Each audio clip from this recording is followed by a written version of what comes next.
Not again, not again, not again.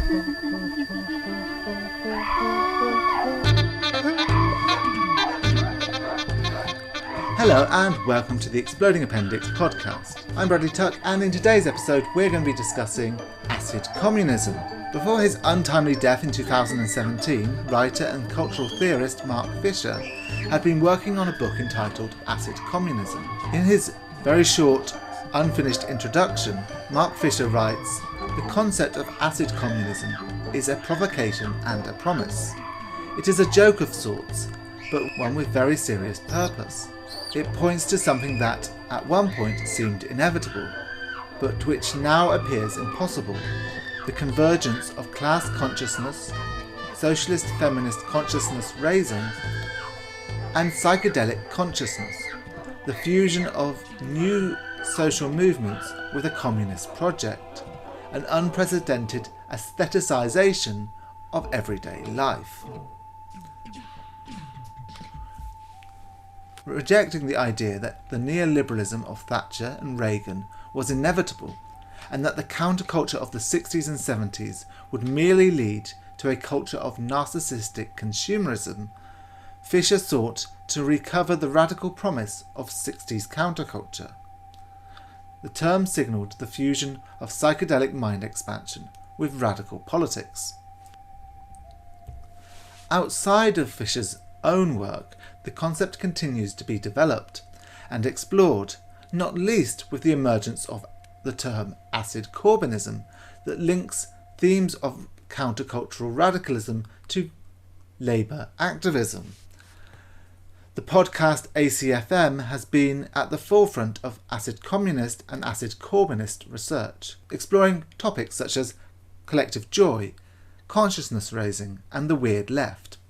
In this session, Bradley Tuck and the Exploding Appendix Avant-Garde Art Practice and Research Group are joined by Jeremy Gilbert, a member of the ACFM team and friend of Mark Fisher, to discuss these themes and topics.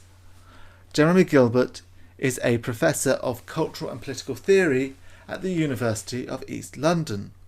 His books include Discographies, Dance Music, Culture and the Politics of Sound, 1999, Anti-Capitalism and Culture, Radical Theory and Popular Politics, Common Ground, Democracy and Collectivity in an Age of Individualism, 2013, 20th Century Socialism, 2019, Hegemony Now, Power in the 21st Century, 2020, and The Last Days of Neoliberalism, Politics, Culture and Society since 2008, 2020.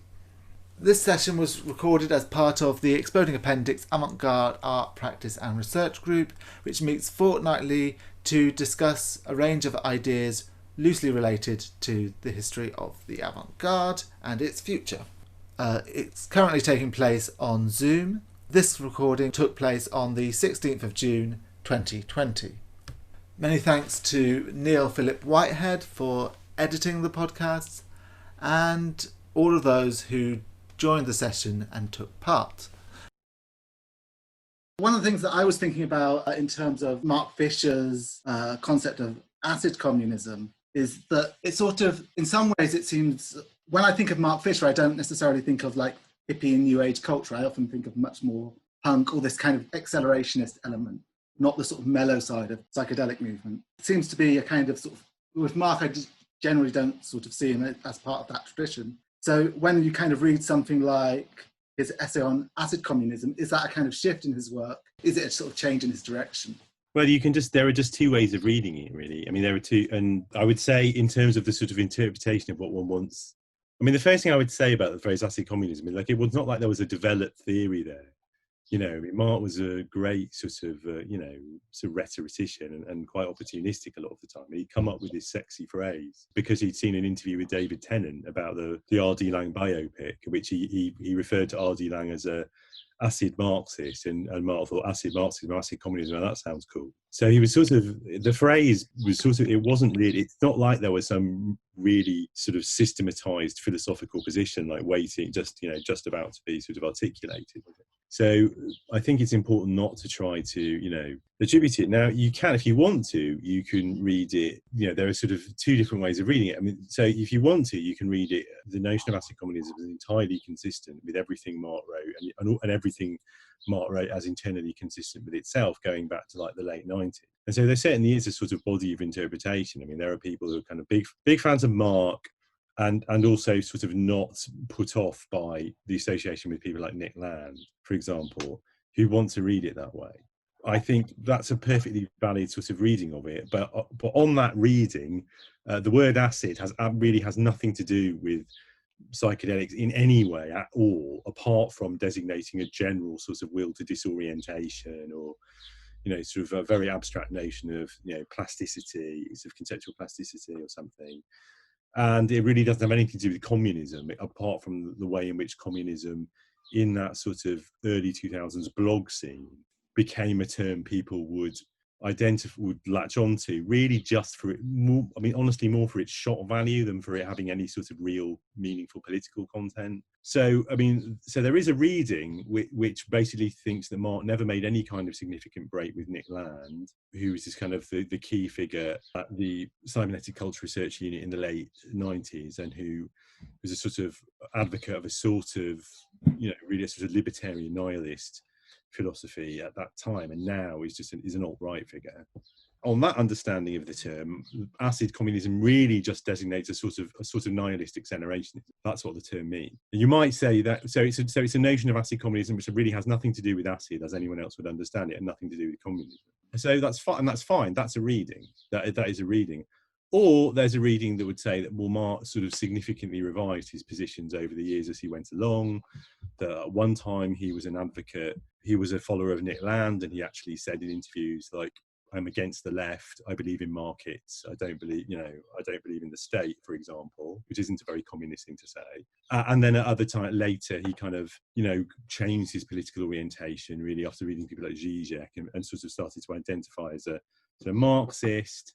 And that he also went through a change which was sort of revising what had been his sort of very sort of post-punk. I mean, really, it's really a sort of 80s indie press, sort of goth influence sort of view of cultural history, according to which, indeed, the important sort of the only thing he really liked from the 70s was punk rock and Roxy music, and nothing from the 60s, basically.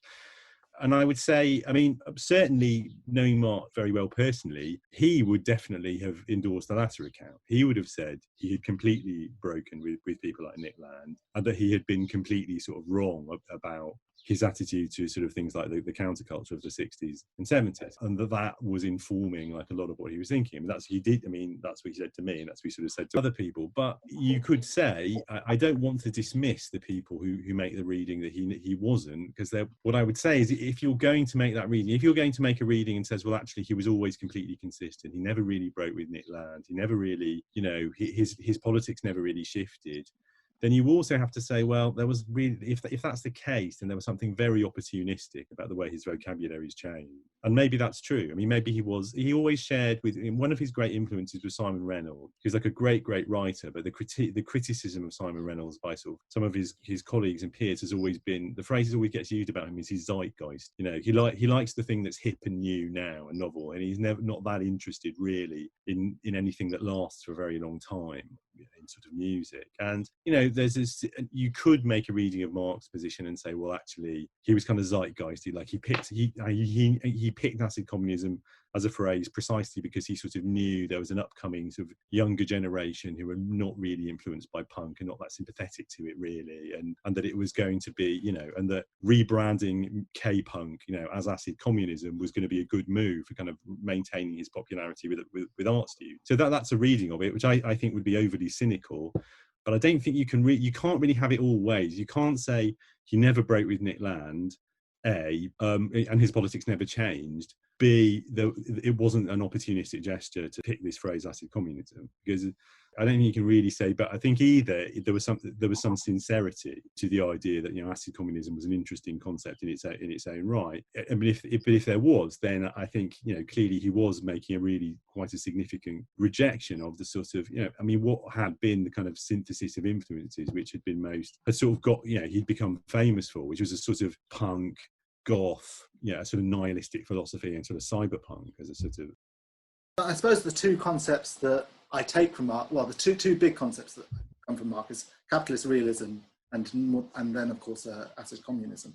And they seem, in some sense, related, in the sense that acid communism almost seems to be a way of reversing. Capitalist realism says that, the 60s were doomed to fail. Therefore, acid communism kind of potentially reverses that. Yeah, sure. I mean, acid communism is basically a historical category. Mm-hmm. And it's a historical category which designates the thing which sort of neoliberal hegemony was a strategic reaction to. And so it's the thing which sort of capitalist realism comes into existence in order to suppress the possibility of, basically. So it's the intimation, as Marx was, of a world that would be free. So yeah, so they are related. And it also, it's a term which then the acid communism sort of designates. I mean, in a sense, it becomes a sort of term which designates everything that capitalist realism denies in a sense. But it is, I guess it is. So yeah, I mean, that's what I would say about it, basically. So it's a historical. It is indeed making a historical claim. Not so much, I wouldn't say so much a revision in the sense of changing, but it is a development of the category of capitalist realism. Because, capitalist realism in the book is quite an ahistorical category. I mean, there's no real account of what, and it's always a sort of problem with the notion of capitalist realism. And it was a problem with Marx's understanding of that concept and its status, because, I mean, insofar as Marx made a specific historical argument in capitalist realism, he argued that there was something sort of unique about the way in which neoliberal ideology tried to pass itself off as completely sort of eternal and ahistorical, and that's just completely wrong. I mean, it's just not. It's just based. It's completely. It's just It's like page one of Marx's theory of ideology. That's what ideology does. Always. It always tries to dehistoricize itself. It always tries to present itself as historically universal. And there was always a sort of problem with that understanding of capitalist realism, because it wasn't properly historicized, and it wasn't really properly historicized to what extent capitalist realism was just a typical manifestation of ideology, such as you would find in any hierarchical society whatsoever. So I think the notion of acid communism comes in to really sort of complicate that, and to say, well, actually, what we're talking about under the category of capitalist realism, it is a specific historical mode of capitalist ideology which is reacting against this huge threat, which sort of which capitalism in general actually experiences at really in these sort of early 70s. They are related in that sense. It's also the case that acid communism is much more of a sort of specifically historical category, and it's one that is trying to sort of develop the account in capitalist realism, into one which has is a sort of more robust, like, historical account. Can I just ask a really preliminary question? I think just to give it a bit of background for me. So I've only read capitalist realism, but what does he mean by acid communism? Is that some kind of just a historical moment, or does he believe that it can be prescriptive for remedying the effects of capitalist realism? Yeah, well, it's both. So the term acid communism, I mean, it is the term that Marx uses. I mean, really, Marx writing about acid communism, it comes out of a series of conversations that he was involved in, with people at Plan C, and with me, and particularly actually with some sort of contemporary historians like John Medhurst, who wrote That Option No Longer Exists, Brighton-based sort of left historian, and Andy Beckett in his book about the 1970s, when the lights went out. And basically there was the thing is, it's interesting to think about this now, because this is no longer the received account. I mean, this has all changed now. Now it's not, my kind of observation now, if you talk to people, and sort of post 2015, post Corbynism, post Corbyn, post Bernie Sanders, it's no longer contentious to say, well, basically the hippies were right about everything. The new left of the late 60s and the early 70s was a kind of high watermark of radicalism, and we're sort of we want to recover that, because those were the political moments that Corbyn and Sanders both sort of come out of, really. So it's no longer contentious to say all this, really. And I think it's important you have to sort of understand that really up until about 2014, 2015, the received account in a lot of quarters, in a lot of kind of left discourse, also just a lot of mainstream liberal and conservative discourse about the relationship between the sort of neoliberal phase of the 80s and 90s and subsequently, and the sort of 60s and 70s was, well, all the kind of cultural experimentation, the sort of cultural avant-garde, and the kind of new social movements like feminism, anti-racism, etc., of the late 60s and early 70s were really, they were never really kind of, they sort of used a kind of anti-capitalist rhetoric, but they were never really anti-capitalist. Really, they were just prefiguring the emergence of a kind of new phase of capitalism, which would be characterized by kind of very hedonistic consumer culture, a kind of proliferation of sort of the acceptance of a kind of diversity of lifestyles and identities, provided nobody, expressing any of those identities or lifestyles made any significant claims on the state or the community, etc. So basically, the 60s just led to Thatcher, or like Blair and Clinton in the 90s. Like, that was the story, and it's a story that was really sort of reinforced in the sort of discursive micro universe of the British music press, because of the way in which the British music press basically never recovered from its sort of infatuation with punk, and the idea that punk had just been the most important thing that had ever happened. And basically the last generation of people to have jobs writing for the music press, which there aren't anymore, but the last cohort of people to have jobs writing for the music press, like people like Simon Reynolds, were still very influenced by that narrative, and they were quite sort of committed to it. And Mark personally really knew fuck all about recent cultural history. What he studied at university was theory and philosophy, and what he knew about cultural history he basically got from the music press. I mean, until about sort of 10 years ago. And it was only, and then he started, and partly he was sort of having arguments with people like me, but it was who had a different understanding of the history, but also just reading these books about the 70s, he came to the conclusion, and it was under some direct pressure, from people like me, he came to the conclusion that this account was all wrong. That in fact, there had been a really genuinely kind of radical upsurge of sort of cultural experimentation and political demands and political movements in the 60s and 70s. And what happened was they mostly got beaten, although the forces of capitalism, when they beat them, had to make some compromises with them. And so you end up with the world that kind of emerges clearly in the 90s, where, all right, you can, you're allowed to be gay now, and you can, you can have a kind of hedonistic lifestyle. You can pretty much, take drugs and be publicly open about it if you're white and middle class. Like, it's not technically legal, but you can sort of do what you want. But as long as nobody expects as long as you don't have any sort of expectation that you're going to do what the sort of radicals of the 60s and early 70s really wanted, which was to move to some kind of libertarian socialist society, as long as there's no real sort of threat to profitability and capital. So, and so the idea that emerges out of all that narrative is the idea that there's something going on in the sort of 60s and 70s, which includes a whole spectrum of different forms of activity, which includes, the avant-garde in art, which includes the counterculture in sort of music and the interaction between sort of music and politics, which includes the kind of radical politics of women's liberation, of gay liberation, of black power, etc. Includes things like the squatting movement, the communes movement, etc. The early beginnings of kind of radical green politics, and all of that stuff is something that shouldn't be just dismissed and sneered at as a bunch of hippies, which is the sort of punk and post-punk reaction. That it should be recognised as a really sort of powerful, expressing a sort of powerful, a sort of historical possibility actually of a post-capitalist society, and that all had to be really sort of suppressed by capitalist culture from the mid-70s onwards. And so acid communism then becomes the name for this very general, this whole complex of attitudes and experiences and desire. So it's primarily this historical category, but then is it also a sort of sensibility, or a set of kind of presumptions, or a set of aspirations which can be kind of active in the present and can be a sort of corrective to capitalist realism? Well, yes, but presumably that is the case, although given that Mark not only didn't write the book, he didn't even actually finish the introductory essay, we don't really know. So it's sort of both, basically. It's both a sort of historical category. Acid communism is both the thing which would the sort of political and cultural attitude shared and expressed by everybody from you know, John Lennon in his radical phase to, you know, to the Black Panthers in some sense.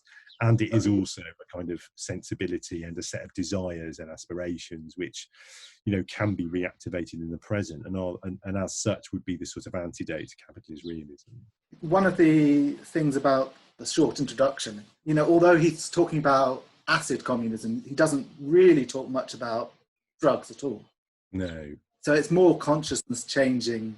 Yeah. Either sort of class consciousness, feminist consciousness raising, psychedelia, but not strictly sort of drug culture, I guess. Yeah, that's right. Yeah. I mean, his attitude and the attitude of all of that crew, actually from the Cybernetic Culture Research Unit going back to the late 90s, they sort of admired the psychedelic tradition because they recognized a sort of affinity, because they were all about, you know, they were into like brain machines and neuromancer and sort of consciousness exploration. So they recognized a sort of affinity, but none of them were really into it sort of directly. And what I know is kind of anecdotal. Their short-lived experiments with psychedelics didn't go very well because they were uptight white boys, so they didn't have a good time. So that was what happened. He was interested, and it is.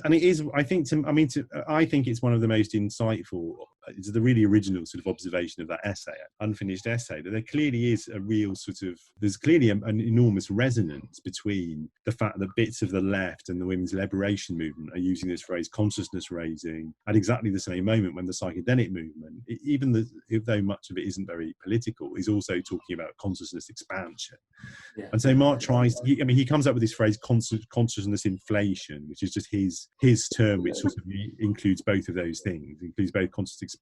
So he's very sort of sympathetic, and he was always, I guess I would say also, like I know that, I mean, some people who have been really angry at me for writing about sort of acid communism and then going on to talk about actual psychedelic drugs a bit, because, and I guess, to be honest, that is it's only occurred to me now, I never really said this before, because Mark himself was not interested in psychedelics as a sort of personal thing, but he was very interested. He was always very interested in my psychedelic experiences and kind of, you know, talking about it. So he was sort of, you know, and I've done loads of psychedelics, you know, in my time. So he was sort of interested in that. So that's partly why it seemed kind of interesting to kind of elaborate that as a dimension. But no, he wasn't, and he's not really interested in it, and he's not really interested. Well, I said no. I'm sort of contradicting myself. He's sort of interested in it, and he's not. He doesn't write about that because that's not his area of experience. That's not his area of expertise. It's not the thing he's particularly concerned with, and it's certainly not the case that for him acid communism would be primarily related to sort of actually doing psychedelics. But the thing that he really picks on, and again, this is a really brilliant bit of sort of cultural historical criticism in that essay, is that what he's really interested in is the way in which psychedelic drug culture directly starts to impinge upon mainstream popular culture. So you get under the direct influence of I mean, the Beatles, you know, there's a direct line. The Beatles do acid and they start wanting to really do all this experimental music in the studio. And there's never been any question that there was a direct causal relation. And they always said there was, very explicitly. So, and then that kind of the kind of studio experimentation of the Beatles albums after they do acid from sort of Revolver onwards really has a big influence on just mainstream pop and mainstream sort of culture. And there's this sort of pop, and that actually, I would say in some ways, actually, I think that is one of the themes, a really persistent themes of really even before capitalist realism. I mean, he was always very interested in the idea of the popular avant-garde. So he's interested in this idea of pulp modernism. You know, he's interested in, you know, and his kind of archetypal pulp modernist is Mark E. Smith from The Fall. He's someone who has a sort of working class autodidact, a sort of vernacular modernist. And so that was the thing, that was the thing that really sort of impressed him when he started looking at it about psychedelic culture and psychedelic music, was that he could see there was a pretty clear continuity between actual psychedelic drug culture and an avant-garde, a sort of popular avant-garde and a spirit of the popular avant-garde in sort of wider commercial culture. And I think that was where his sort of interest was. But for the most part, no. I mean, for the most part, drug culture as such wasn't really sort of central. And I think that's him. I think that's sort of important, and I think it's important that, and you know, and I've sort of written about this as well. I think it's also true, actually. If you look at the most sort of, if you, from a sort of artistic point of view, if you like, the most creatively dynamic zones of that whole sort of mosaic of things that are going on in the 60s and 70s are often the ones that, like, that, you know, for me it's like it's the, you know, it's the sort of East Coast African American kind of, you know, musical avant-garde, you know, sort of avant-garde and sort of, you know, popular experimentation, and it's zones in which psychedelic drugs are important. They're playing they're not absent. They're an important part of the repertoire of people's kind of techniques and what they're using, but they're not central. They're not like the main thing. So they're part of the mix, if you like, and they're a sort of essential part of the mix, but they're not the central element which people are really focused on. So you can sort of contrast the importance of acid to like jazz musicians and people like George Clinton in the early 70s. You can contrast that, say, like with the Grateful Dead or the British kind of space rock bands, where really like acid is, it's more about acid than it is about music in some way. So, and I think that is sort of Marx's attitude as well, that he recognises the drugs as an indispensable element of the sort of matrix, but they're not the primary thing on which one should focus. Is there a relationship between, say, like the drugs and the avant-garde that comes out of that? For Marx, does that then sort of have a relationship to politics? Yeah, sure. So, I mean, the relationship is as a fairly abstract level, in that it's to do with this notion of plasticity, which is so plasticity is this term which is most associated with the sort of French philosopher Catherine Malabou, and she's taking it from neuroscience and the idea of neuroplasticity.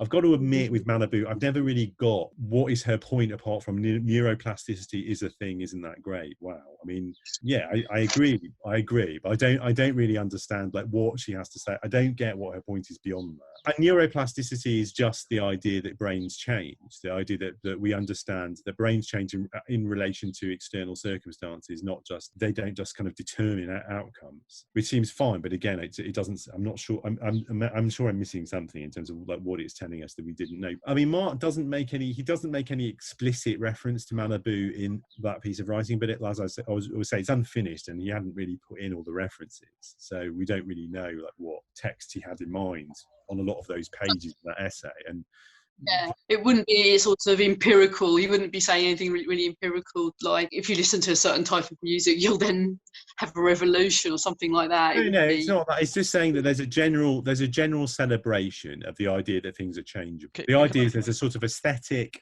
that what the psychedelic culture, insofar as it celebrates the kind of changeability of perceptions, like rather than seeing that as simply escapist, you can see it as a kind of utopian celebration of the idea of the plasticity, the changeability of social relation. Can I ask, you know, you mentioned the Beatles, and just to seize upon that the relation between acid communism, as in acid, literal drugs, and the more sort of abstract definition of it. Like that's the one thing I picked up on when I think he talks about a particular song, you know, the lyric, you know, float downstream, stay in bed, float downstream. That the acid side of it seemed less literal to me and more about like disconnecting from rigid structures such as time. And obviously acid and many psychedelics allow time to feel compressed or to feel incredibly slow. And obviously one of the biggest monopolies that kind of capitalism bases itself on is distribution of time and anchoring you and sort of kind of nailing you to time. And acid seemed like kind of almost a metaphorical way of saying that, you know, shifts in popular consciousness could enable the fertile ground needed for revolutionary change. Yeah, that's certainly a correct reading. But also, it's, you know, there's no getting away from the fact that the Beatles were making that record because they were taking acid. I mean, that's just a matter of record. The whole question of time and temporality is really a sort of central thing. People don't really seem to look at it as much now. I mean, the pivotal piece of writing by Marx that comes in between capitalist realism and the acid communism thing is the essay he wrote as the introduction to his second book, The Ghost of My Life, about the sort of the slow cancellation of the future. And that's the essay where he first basically acknowledges that the narrative which sees neoliberalism as having sort of proceeded inevitably from the 60s is wrong. And he says, no, actually, what happened is there was a vision of a possible kind of utopian future coming out of a kind of further radicalization of social democracy. And that got shut down, that got closed off, that got taken away. And so that notion of futurity and that notion of sort of temporality is really sort of crucial. And also, obviously, within capitalist realism, the experience of capitalist realism is, as much as anything, it is a term for the sort of experience of a sort of eternal present, in a way, in which there's no sense of historicity, and there's no sense that anything can ever really change, and there's also no sense that your time can ever really be your own. I mean, one thing Mark was always really preoccupied with was the sort of constant invasion of time, of sort of the way in which advanced digital capitalism made it impossible to extricate yourself from the endless sort of nervous twitch digital information flows. Yeah, that is definitely something he's sort of thinking about there. I also remember, I think somewhere him comparing class to Fanon, and sort of Fanon's approach to race. And I think there is a sort of idea that sort of runs through some of his work where class consciousness isn't just about sort of awareness of sort of some economic element. It's also this sort of struggle, a sort of almost like a trauma element to thinking about class. Yeah, well, that's absolutely right. I mean, that's not a new idea. So the idea, I mean, insofar as there is any content to the idea of class consciousness and the way it's developed by people like Lukács in the beginning of the 20th century, like it's always, to have class consciousness for Lukács is certainly not just to be aware of your economic interests. It's to have a whole understanding of the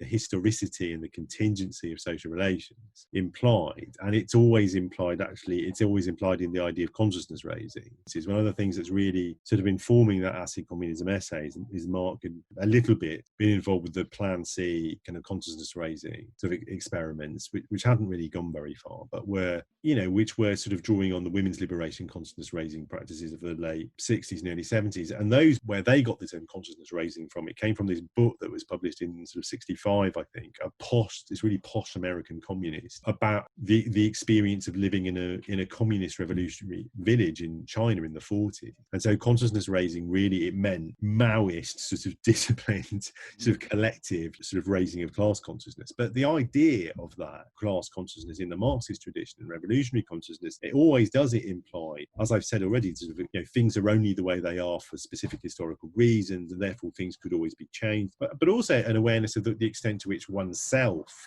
even one's own self and subjectivity, is just a sort of repository of historical experiences and can be changed by changing your social relationships and your institutional relationship. Gramsci talks about the making an inventory of oneself, kind of, taking account of all of one's social, historical sort of influences and cultural influences. I mean, that is what is meant, absolutely, you're right, that is what is meant by raising class consciousness, but that's not at all specific to Marx. It's sort of reviving it, right? Yeah, he is sort of trying to revive. In some ways, that was sort of what was the sort of core project of what he was trying to do. He was trying to think about what it would mean to have class consciousness, in the 21st century, and like what it was sort of was suppressed. My relationship with Mark was always partly conditioned by being slightly, professorially frustrated by his idiosyncratic route he would take through these things. As I'm saying it, I'm slightly annoyed that he wasn't bothering to read Lukács. That is the book on class consciousness. Yeah. That is, and it is, that is the sort of starting place if you want to think about it. It was a bit weird.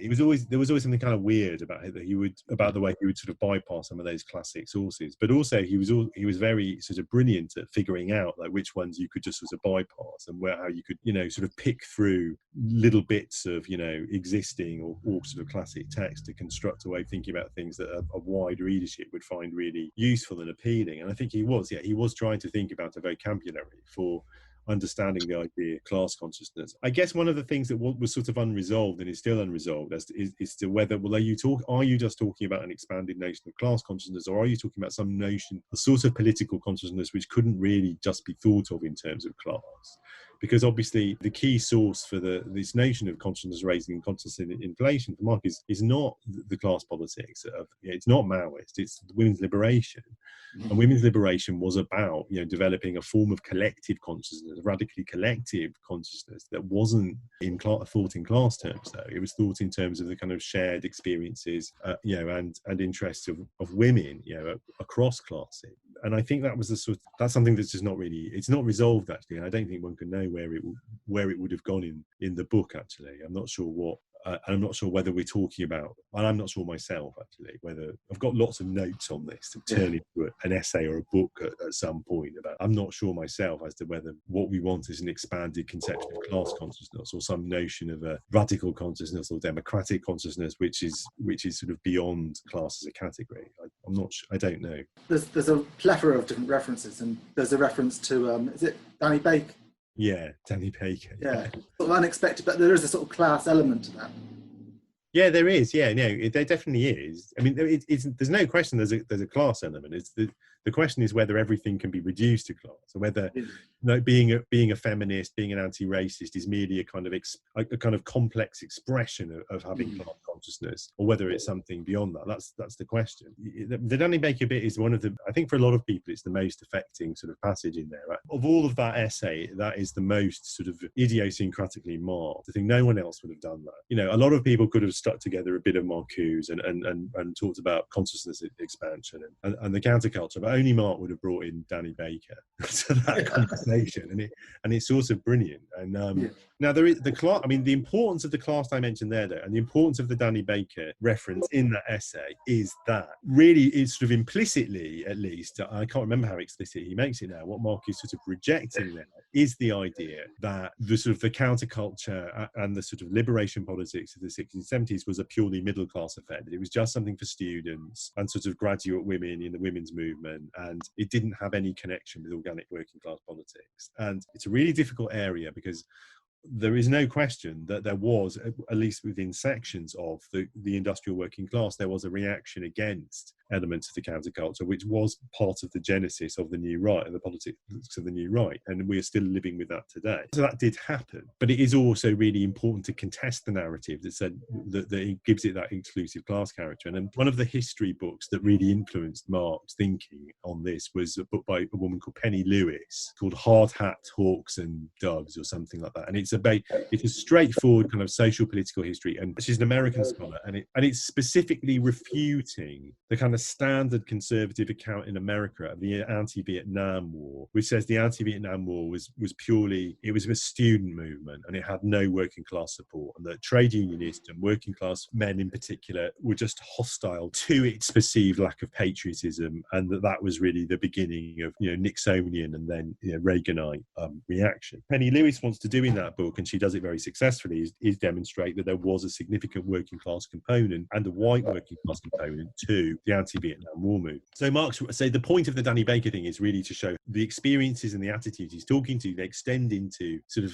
working class experiences and, if you like, of the psychedelic movement, even though they weren't particularly, they weren't hanging out kind of the UFO club in London, and they probably weren't taking acid at that point. And I think that's really important. And again, it doesn't just chime with my experience. I mean, it certainly, my attitude to that whole history, which was one of the kind of influences on Marx, has always been shaped by knowing some people or meeting people who were absolutely working class, like trade unionist activists from sort of 65 to 85, who were absolutely committed to a certain libertarian, sort of radical democratic vision of socialism. They were influenced by women's liberation. They were influenced by gay liberation, even though none of the people I'm thinking of were gay. They were influenced by anti-racism, and they really and they really absolutely always stood for me as exemplifying the fact that all of that, what came to be codified from the 80s onwards as identity politics, for example, wasn't originally just sort of middle class, and it wasn't really identity politics. It was experienced as a sort of really liberatory thing, even by kind of white working class men, like working in factories. I mean, it's sort of coming back to the idea of class consciousness.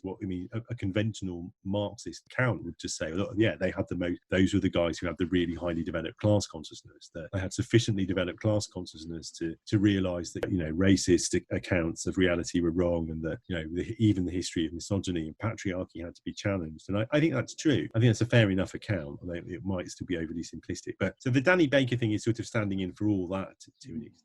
and also just and the sense of how kind of widely distributed that was. And so as I say, that certainly chimes with my experience, people that I've met, and it's a really important feature of that history, especially sort of the early 70s in Britain. There was this working class movement for a radical democratic socialism, which wasn't exactly the same thing as, but really had a powerful resonance with and kind of relationships with the cultural avant-garde.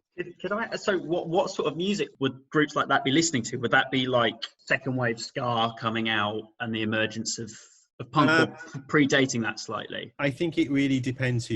None of these old guys I ever talked to music about. I don't really know. Actually, it's a good question. I mean, there would have. I mean, probably the sort of fringes of prog rock, things like sort of Canterbury scene, sort of music. I think people would have been, would have had some sort of affinity with. A lot of them would have been listening to soul. A lot of people would have been just listening to soul. I think ska. Ska was more associated. Ska wasn't so much. I've never heard any of those people talk about ska. I mean, ska was already becoming signified as sort of skinhead music, actually, by sort of 74, 75. So a lot of people would just have been listening to soul and sort of funk and sort of proto disc. From the way that my dad described it to me, which is the way that sort of like it's been passed down, is he became a punk because when he was growing up, it was middle class boys that were playing a lot of prog. And what ska and the early wave of punk, I think that he said when he heard the undertones for the first time, he was just amazed that these kids were getting up and just, doing their thing, and what didn't have to be completely musical. And that was the sort of enabling thing for a working class guy like him to get into music and be able to sort of think critically within that sphere through music. So it seems weird that it was such a rejection of prog for him, and I don't know if that was the case. That's the younger cohort you're talking about, really. Yeah. I mean, the people I'm talking about are now guys who are all in their 70s. So okay. You're talking about a younger cohort of the people who got into punk and sort of felt the punks were, it was all. I mean, by the time punk broke, that wave of sort of working class militancy had basically been defeated by 76. So that's already. I mean, things are moving really, really fast over that period, and the sense that the residue of the counterculture had become decadent, and that the sort of the social democratic settlement hadn't been extended was all. There's this real difference in my experience anyway, there's a real difference between the cohort of people who sort of came into politics before sort of 74 and the people who sort of came into it after it. Because 74, I mean, really, it's really sort of 74, 70, it's really after that point that it's all over, basically. I mean, there's still lots of fighting going on and there's lots of residue. And punk is a whole other sort of phenomenon, and I've always had, and it might just be wrong and it might not be represented, but that from the specific cohort I was talking about is that they wouldn't have had that same sense of sort of class resentment, for example. They wouldn't have had that sense that there wasn't the same sense that they were being sort of excluded. I mean, because what's happened in concrete material terms, like from about 73 onwards, is a cycle of austerity. So before about 73, I mean, people's wages have been going up forever. The university places have been expanding, and from about 73 4 onwards, you start to get, for the first time since the war, really, you start to get a contraction of public spending. So people start to really not have a sense that they're not going to get the sort of future that was promised. They're not going to have the same kind of access to things. But I don't really know. I mean, a lot of this is speculative because, like I said, I've always talked to politics about these guys. I haven't really talked to them about music, so I don't really know. Punk rock, nevertheless, was, formally it was quite weird and it was quite avant-garde in its own way. Harvey saying that his dad could just jump on the stage and start strumming a guitar or whatever. But you're saying there wasn't the same link to a certain kind of progressive politics. Well, no, the relationship between punk and the sort of counterculture and the new left is really complicated. But with the late 60s, it's not so complicated. They're more unified, you mean? Well, not really. They're not. Yeah, I would say there's a sort of continuum, if you like. There's a sort of continuum which includes just really banal, really banal stuff through to the most kind of radical manifestations. There's a sort of continuum in the late 60s and early 70s, and there's a sort of continuum which includes the counterculture, it includes the new left, it includes the liberation movements, and what happens, especially in the States, is they go through a moment of kind of significant defeat. And then punk emerges in the immediate aftermath of the defeat of all this stuff, like politically and at the level of the unions and sort of culturally. And then punk is a very complex sort of formation, because in some it includes a strand of sort of working class protest against the ways in which elements of the kind of late 60s counterculture never really included working class people, and the kind of promise, they came out of the sort of art schools, etc., and they were never really extended to include enough people. The counterculture not including the working class, but then in the 1968 in Paris, I mean, I don't know, America may be different, but the students did their thing and everything, but there was a lot of workers on it as well, and there were strikes. They were sort of with them, so they did sort of embrace that in France. They were, and they weren't. I mean, that's not actually true. I mean, that was true for a few weeks, and then the workers sort of withdrew support because they were worried. They thought things were going to go too far, because the Communist Party leadership instructed them. Also thought that they thought this wasn't a revolutionary moment, and there was a real sort of schism. There was a sort of symbolic moment when students marched down to the Renault plant in Paris, the biggest Renault plant, which was being occupied by workers, and they marched down to kind of join the workers, and the workers barred the gate and said they were worried they were going to, that the students would smash up the machines, and they didn't want that to happen, and they wanted to sort of. There was a sort of schism, but I'm not saying that the working class. I'm clear. I'm absolutely not saying working class people weren't participating in the counterculture, but they were. The extent to which they were able to participate in things like that was narrowing quite quickly over the first half of the 70s because of austerity. Because basically, I mean, this is an important point. I can't remember if Mark really makes it explicitly. Sort of the counterculture and the new left of the late 60s was a reaction against the limitations of the post-war social democratic settlement. It was a reaction against the fact that what had emerged was this very conformist, quite hierarchical, sort of deferential culture in which everybody was supposed to sort of defer to the authority of men, of adult white men, basically. I mean, in France, the phrase which is still used in France to evoke the culture of the post-war period is "Oui, papa," yes, dad. Supposed to be just the kind of answer to the end of every argument. But it was also enabled by it. I mean, that kind of upsurge of democratic kind of hope and creative and cultural creativity, it was also completely dependent upon a kind of really substantial welfare state. It was dependent upon a kind of living in a society where, you could come from a working class background or any background, and you could get a 5-year grant to go to art school that you could live on, do whatever you want for 5 years, really. It was dependent on all that. The sense, if you're looking at sort of 1968, 1970, even though the class sort of the class character of people, in those institutions is still going to be very sort of middle class, there's still a general sense that the welfare state is expanding, that the opportunities for people from poor backgrounds to participate in those cultural spaces or those sort of institutions is still expanding, and just materially they're able to, because wages are high, there's full employment, leisure keeps increasing. And then in the early 70s, there's an economic crisis, and for the first time since the 40s, you're getting significant cuts in public spending, you get significant cuts in wages, you're getting a rise in unemployment, and that's affecting working class people first before anyone else, and it's affecting them much more dramatically than anyone else. So by the mid-70s, the sense that working class people have that all those sorts of institutions and cultural spaces, or even just the opportunity to go, live in a commune or whatever, are open to them is really closing down. People have much less of a sense, even by the mid-70s, that those things are really available to. So that's what I mean when I talk about the sort of opportunities for sort of participation. But and punk is partly that, but punk is also a new cohort of students who are really angry, basically, that grants are getting cut for the first time ever, that sort of benefit entitlements are getting cut, that the economy is kind of contracting. It's also them. It also contains just sorts of reactionary elements, to be honest, who were just always hostile to the counterculture. It also has this really sort of democratic impulse, which is about people sort of making their own culture and not just sort of hero worshipping, sort of these sort of rock idols or whatever.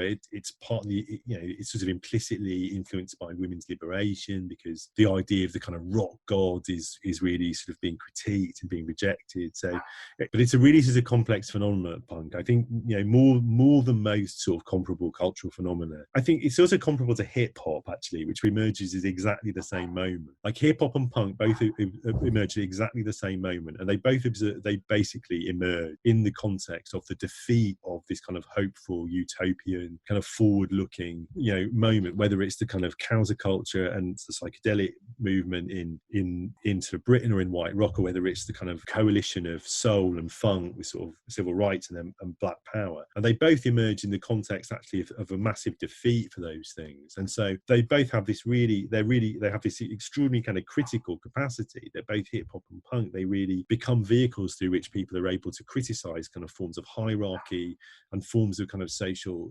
existence in a way which those kind of utopian forms weren't able to be as kind of critical or as kind of acute in their criticism. But they also, right from the beginning, I think they also have a kind of reactionary element. They have an element of capitalist realism to them themselves, actually, which is there just even in the Sex Pistols. It's a completely contradictory sort of phenomenon, idea of the Sex Pistols. On the one hand, it's this, situationist inspired, attempt to kind of, smash through the capitalist spectacle that rock and roll has become. On the other hand, it is itself just a kind of, the discourse produced by sort of McLaren and Steve Jones is that the great rock and roll swindle, it's a massive scam. We're just out to make money ourselves. And it is already sort of capitalist realist in a way. But I think that's what you get at a moment of historic defeat. And what this has to do with sort of, Marx's account in the Acid Communism essay is that it's really important to recognise that, what's really happening at that historic moment isn't the inevitable transmogrification of the counterculture into sort of post-40s capitalism and neoliberalism. It's a moment of kind of, it's a huge sort of defeat. It's a sort of something that has really been sort of, stopped in its tracks, and then people are trying to figure out what else to do and what further sort of, what other directions you can go in. This is an essay that very sort of deals with sort of feminism and feminist consciousness raising, or that's there in the background. I wonder what relationship it has to essays like Vampire Castle, Exiting Vampire Castle, where there seems a sort of more critical towards that. What's that essay, Bradley? Exiting Vampire Castle.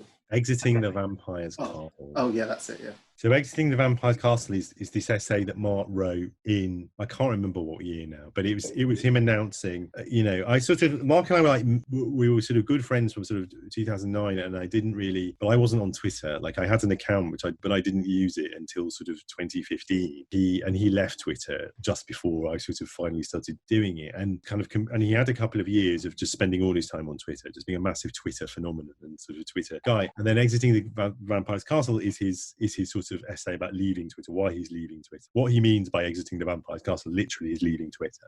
And so it's this massive critique of sort of left Twitter, and basically a critique of identity politics and call out culture. Clearly, I would say there's a really important link between them, although it's not one that Mark ever made explicit himself. Exiting the Vampire Castle, he was really, he was critiquing a certain kind of, he calls it identitarianism. I would call it identity politics in the sort of classical sense. Well, when I've written about this before, it's impossible to write or talk about this without going into some sort of explanation of really the origin of the debates around identity politics. And my account of this anyway, which I think is correct and authoritative, is that the term identity politics starts to get used in the sort of mid-80s. And when people use the term identity, and if you look up identity politics on Wikipedia now or something now, it will just say politics that's concerned with race and gender and sexuality and not class. That's what identity politics means. And I would say that's completely wrong account, really, because of the term identity politics started to be used in the 80s as a negative, in some cases as a positive term, in some as a negative term. And it was referring not just to any politics that was concerned with gender, race or sexuality.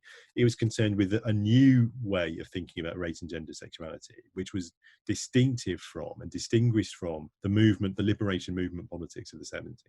So identity politics constituted a rejection of the assumptions of women's liberation, gay liberation, and so black power in the 70s. And that assumptions included the idea that the only way in which you could really overcome patriarchy, misogyny, racism, heteronormativity was through collective struggle, for a shared project of liberation, which would necessarily involve a kind of collective struggle on the part of the groups most affected, but would have as its ultimate aspiration a kind of liberation which would, to some extent, would liberate everybody. So the idea of women's liberation was to liberate women from patriarchy, but it was also to dismantle patriarchy, which was understood as being, to some extent, in important ways oppressive towards everybody, oppressive towards straight men. And that was the idea of sort of the liberation politics. And identity politics is really a completely different mode of addressing those issues. Identity politics is predicated on a sort of rejection of that assumption that the way in which you challenge those forms of oppression is through collective liberation, and it replaces it with the idea that, well, really each individual to some extent has to kind of deal with the particular oppressions which happen to be affecting them, and really the way in which they should be dealing with it is they should be dealing with it by making particular claims on the state or the community or the wider society for certain kinds of cultural recognition or for certain material resources or what have you, and that you don't try to link those up. You don't predicate those claims that you're making for, whether it's for access to education or whether it's the right to join the army or the right to get married or the right for equal pay. You don't predicate them on the idea that you're engaged ultimately in some struggle to sort of completely to transform these power structures and achieve a kind of utopian liberation. You predicate them instead on the idea that within a liberal society, you can make a claim for these various kind of rights or various kinds of legal action to criminalize discrimination and prejudice, etc., in order to sort of resolve those problems. And I always tell people this story, and it's just kind of unbelievable. It seems unbelievable, but it did literally happen to me. I remember, this was all because I was at university in the beginning of the 90s when all this was at the peak of contentiousness for the first time. And I remember being in a meeting where a guy who I was kind of doing some sort of political work with announced, like, very, very loudly and proudly said, as a gay white Jewish man, I've got nothing in common with like black people. Their struggle has nothing to do with my struggle. Like, they're completely unrelated, and it's ridiculous to try to claim that they really should have anything to do with each other. Now, I mean, that's not necessarily in itself a rejection of sort of movement politics, but I mean, part of the tone of this kind of identity politics was also, it was a rejection of the idea of the Rainbow Coalition, which had been so important to kind of radical politics in America in the 80s. It was a rejection of the idea that had informed, things like gays and lesbians support the miners and other projects for kind of cross-struggle solidarity. So it's complete rejection of all those things. Okay, so and when you attacked identity politics, I mean, there were two sets of debates that went on, really. Like, I mean, I'm thinking about student politics in the sort of 80s and not early 90s now, but there were two sets of debates that went on. One debate was around what was called the autonomy of liberation struggles. And that was basically a debate between hardcore Marxist determinists who basically said feminism, gay liberation, anti-racism, they're just a distraction from class struggle. That basically what we need to do is work together to bring about a socialist revolution and overthrow the structures of capitalism, and everything will follow from that, and everything else is a waste of time. So that was one debate. And then there was another debate between people involved in what we call liberation politics, involved in, anti-racism, feminism, etc., who had a more kind of, collectivist and kind of movement oriented and kind of sort of universalist idea about how to do that, and the idea that movements should help each other and that movements in themselves are a good thing. And the identity politics people who were really coming out of a sort of critique of all that, and they were really influenced by people who had just rejected the idea of women's liberation because they thought that the women's liberation movement was oppressive towards black women or lesbians, and that therefore black women had to have their own thing and lesbians had to have their own thing, and then black lesbians had to have their own thing, and then ultimately the logic was ultimately pretty much each person was going to have their own thing. So there were these two different debates going on, and either way, but for the most part, the debates, very few people, even at that time, were going to endorse a kind of really old-fashioned, kind of hyper-vulgar Marxist account, which said, you shouldn't bother doing feminism until after the socialist revolution. Really, the debate was between the collective liberation politics of the 70s and identity politics. And I think Mark was really, in The Vampire's Castle, The Vampire's Castle is this really weird essay where partly he's making this critique, partly, or what he's trying to do, I think, is to say the identity politics of the 80s really, I should say, it really just got it faded into the background over most of the 90s, because it became, the general consensus was that identity politics had been a mistake, and that to the extent that you wanted to do anti-racism or whatever, you had to do it in some sort of collective way, even though very few people did for most of the 90s. I mean, most of those movements just receded into the background. But by the 2000s, and in the sort of, you know, in the kind of online context, especially sort of in Twitter, by sort of 2005 and afterwards, you really saw a resurgence of patterns which were really typical of that 1980s identity politics. And so what's typical of that kind of 1980s identity politics, sort of revived identity politics, was, for example, the culture of calling out, and the kind of the culture of really trying to score points by trying to demonstrate that some individual was, you know, had sort of committed some kind of infraction, had said something that could be interpreted as sexist or as racist, or as not even as sexist or racist, but as just insufficiently aligned with a very specific understanding of what it would mean to be feminist or what have you. And I remember, you know, Mark was really sort of the thing that really got him into lots of arguments with people was Russell Brand, actually. That was the thing it really became a big row about. There was this little moment when Russell Brand seemed to be this sort of, you know, this sort of public left hero, because he had this row with Jeremy Paxman on television and said that there was going to be a revolution. And he was very sort of articulate. And Mark was really, really excited about this. Like, Mark was really completely, at that particular moment, he was completely hero worshipping two people. It was Owen Jones and Russell Brand, and they were the kind of avatars of a new kind of working class radicalism in mainstream media culture. Of course, no one had any problem with Owen Jones, but Russell Brand, because of his sort of problematic, sort of arguably problematic sexual history. Lots of people said, "Oh, how can you possibly praise Russell Brand? How can you not just condemn him?" And Mark's response to this was to say, Russell Brand, in his own response to these criticisms, wasn't to say sort of "fuck off, shut up, you PC wankers." His response was, "Yeah, you're probably right. It's probably true that I had a completely insufficiently developed sort of feminist consciousness, and that I want to sort of, you know, change that. I'd like to change that." And Mark's position was that, well, formally, that's all you could ask for, and that formally, if we're engaged in any kind of a sort of collective project of liberation, you know, then you have to accept that people can give that as an answer, and that lots of people wouldn't give that as an answer and wouldn't accept it. They just said, no, that's it. You know, Brand is just wrong, and he's just bad, and you are bad for supporting him. And then Mark really got sort of Can I just say, I've got to shoot off now. Sorry to butt in, but really enjoyed the talk. There's been loads of really good stuff. Maybe my favourite one that we've had, Bradley. Well, I said it would go on a long time. Right? I said this would, right. It's a shame that I didn't get to. We'll have the recording up at some point. Awesome. All right. Thanks, guys. So basically, I am coming to the end of it, this bit. So he really got attacked. The Vampire's Castle essay was basically condemning this culture which had emerged on Twitter, where he felt that people were just sort of parasitical, and that they would just had kind of negative energy characterizing the whole thing. But I'd say, I mean, the problem with that essay is, I mean, he uses this phrase, the Vampire's Castle, because like one of the things that had gone on Mark's blog is he had developed this weird sort of, you know, private language for describing certain types of people, either on the internet in real life. He called them grey vampires, and there was another one, some kind of elves, like something, I don't know, I can't even remember what they all were. The grey, I remember the grey vampires, and there was this whole topology of types of psychosocial types of people who he hated them all. The trouble was, he writes, the Vampire's Castle is this very sort of poetic essay, very powerful, very moving, about basically how awful all these people are who just feed on this negative energy, and they're self-destructive, and he just wants to get out of it and stop having stupid rows with people who claim that he's anti-feminist or that he's a vulgar Marxist just because he's defending Russell Brand. But because he wrote it in this very elusive language, and it's a language which, to be honest, is not that different from the language used by alt-right people. I mean, I made this point before in something I wrote, but Nick Land himself and his kind of alt-right cronies have this term, the cathedral, which is their name for their whole imagined complex of universities and the liberal media and feminists and socialists, and they're all bad. It really antagonized a lot of people, and a lot of people read that essay as just saying, fuck off feminists, like that's a load of bullshit, I don't care about that. But I think that to finally answer the question, which was a misreading, but it was an understandable misreading, which I always feel entitled to say, because I said to him at the time, I said to Mark at the time, don't publish this, you know,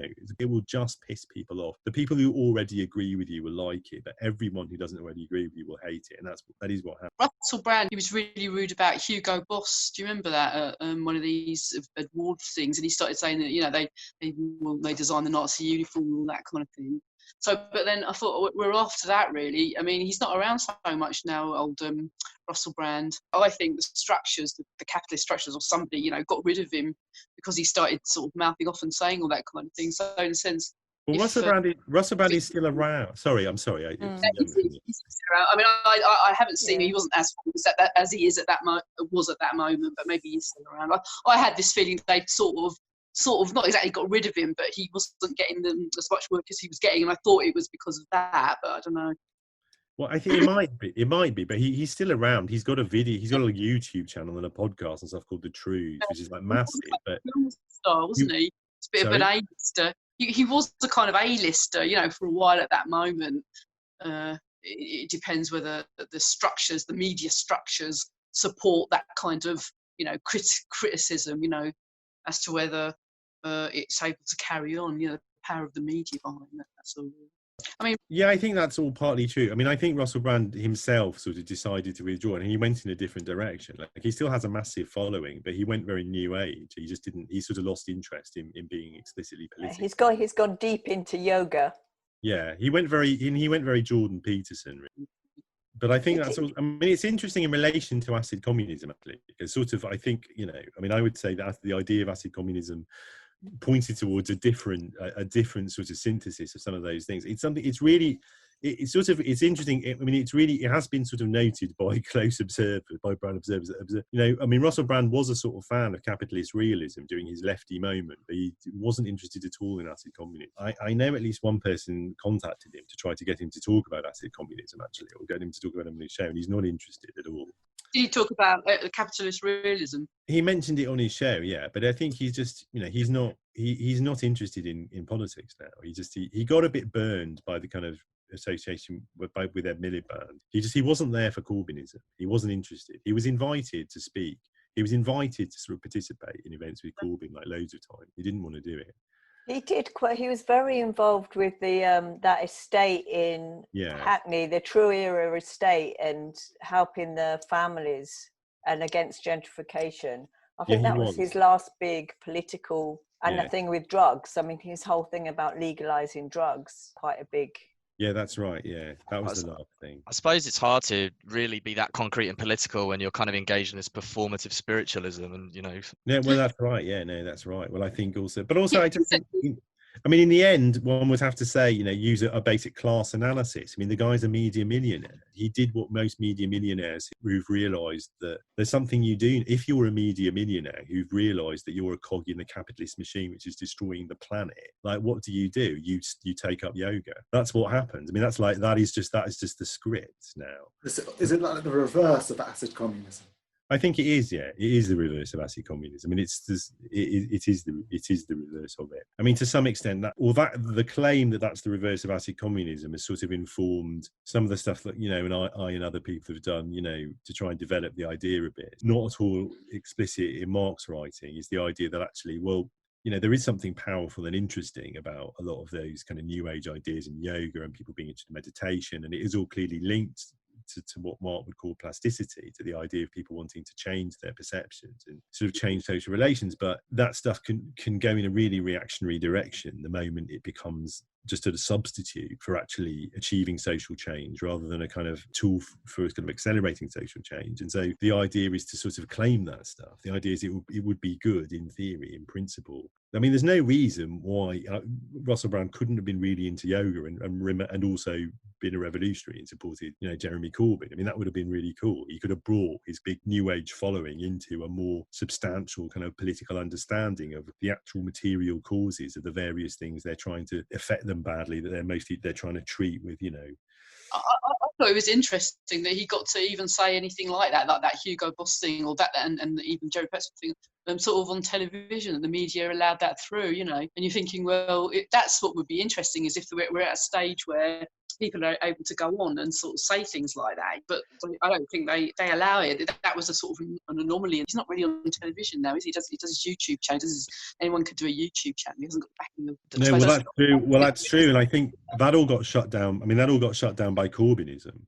I mean, that was part of what changed. I mean, you know, Russell Brand was it was completely harmless to have Russell Brand on the TV preaching revolution when the leader of the Labour Party wasn't a revolutionary socialist. You know, once the leader of the actual Labour Party was a revolutionary socialist, you can't have people. It's one of the points in capitalist realism, right, that capitalism can absorb critique and in fact commodify critique. And that's part of the reason why it makes it so ineffectual, right? Yeah, for sure. And it's, you know, but it does so in a particular sort of cynical way as well. That's sort of the logic that Mark picks out, that it has to be, you know, I mean, from that point of view, it's interesting actually, because I was always a bit more skeptical about Russell Brand. And I would say, if I'm honest, like the Russell Brand episode to me just seemed like one of a series of periodic, you know, every few years there was a kind of left celebrity you could point to. You know, it was, you know, Naomi Klein when she was first famous. It was Michael Moore when he was first a TV show. You know, every few years there was some left celeb you could point to and say, look, here's a revolutionary Marxist celeb on TV. And, you know, and it was sort of, as long as they had absolutely no organic connection to any actual kind of structures or organisation, it was completely harmless. But it was also just normal. I mean, I always feel obliged to point out Mark was not the first person to say that. I mean, you know, dozens and dozens of critics. Marcuse talks about that, right? Had made the point that capitalism can absorb critiques of itself. That the whole basis for the whole situation in this project was all predicated on that observation. I suppose one of the other things that's sort of there to some extent in acid communism, and it certainly is taken up in your work, is this sort of emphasis on radical democratic side of communism. Yeah, for sure. Yeah. So, I mean, if you ask what is the linking theme underlying all of the sort of the movements and cultural and political developments of the second half of the 60s, or a long period really from the early 60s, really, I mean, the cycle doesn't really end until completely into the mid 80s. It's a set of demands for democratization that are going on all over the place. The American New Left, the core organization of the American New Left is an organization called Students for a Democratic Society. And they become a kind of central both to the civil rights mobilization as a white support for the civil rights struggle and to then the anti-Vietnam War movement. Within the workers' movement, in the trade unions, the core of the wave of militancy and the kind of the core demand of the kind of militants from the late 60s onwards is for the democratization, it's for workers' control, it's for not just more nationalization of industries, but actual workers' control and democratization of workplaces. You know, women's liberation conceives itself fundamentally as an attempt to democratize gender relations, to democratize the household and the family. I mean, coming back to punk, I mean, one of the punk is sort of reacting against in the mid-70s is the perception that what had been a demand for sort of democratization of culture has by the mid-70s sort of crystallized into just a sort of elitism exemplified by sort of rock aristocracy. So it is absolutely sort of democracy. And I mean, I would even go so far as to say, if you were going to be strictly accurate in describing the set of phenomena that Mark refers to as acid communism, you would use some term like democracy rather than communism. But communism is a sexy term and it has all kinds of, you know, great thought-provoking implications. It's really useful. But in a way, it is more about a kind of democratic set of kind of sensibilities and aspirations. And it's really, and in historical terms, thing that happens in the mid-70s that starts to provoke reactions like punk and then kind of presages the rise of Thatcher and the New Right is a complete breakdown and a sort of crisis of democratic institutions. From the 40s to the 70s, you've got a historical period when, well, you know, the institutions of political and social democracy, they have all kinds of limitations and faults, but they more or less work. I mean, basically, you've got a society in which is heading in a direction that most people are on board with. Most people are kind of happy with the way things are developing. And that's, you know, the period when the gap between the rich and the poor closes, like more visibly and more rapidly than any period in sort of recorded history. And then that all goes into crisis from the mid-70s onwards. And one of the, of course, capitalist realism is the sort of cultural, experiential correlate of what other people have called post-democracy, the period during which it just actually, political democracy just becomes a sort of ritual. There's no chance of actually changing anything. You can vote for whoever you want. You're going to get the same programme of privatisation.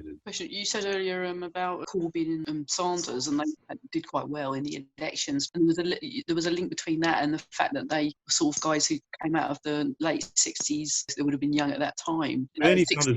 was an SDS activist. He was a student for Democratic Society activist in the civil rights movement. That was his formative moment. Corbyn was at university like in 68. And that was his formative political moment. In Corbyn's case, it doesn't really start to manifest itself fully politically until the kind of early 80s. Britain's 1968 really happened in 1983. The 68 was a very progressive moment that he sort of carried with him, and he still got it, and people voted for him. Yeah, well, exactly. I mean, my point about that really is just that because of that now, and even more so in the state, I mean, we don't have pictures of Corbyn. I mean, Sanders, we've got the footage of him being arrested on. But I'm wondering, I just thought about why they sort of didn't actually get voted in, didn't succeed. And I wonder, I mean, I was thinking about it, I wonder why, why didn't people, I couldn't believe that. Civil rights. You've written a good series on the Corbyn, the recent 2019 elections for Open Democracy. Yeah, that's right. Yeah, but I mean, it's a very long. It's like nearly 30,000 words. It's all on the website Open Democracy, so you can look at that. What it does come down to is you should never be surprised that, like, if the left loses, it's usually going to lose. It's only under historically exceptional circumstances that it does it. And I guess this is important to the context of capitalist realism and acid communism, because I mean, Marx's kind of brilliance is that, I mean, I sort of talked about him being zeitgeisty before.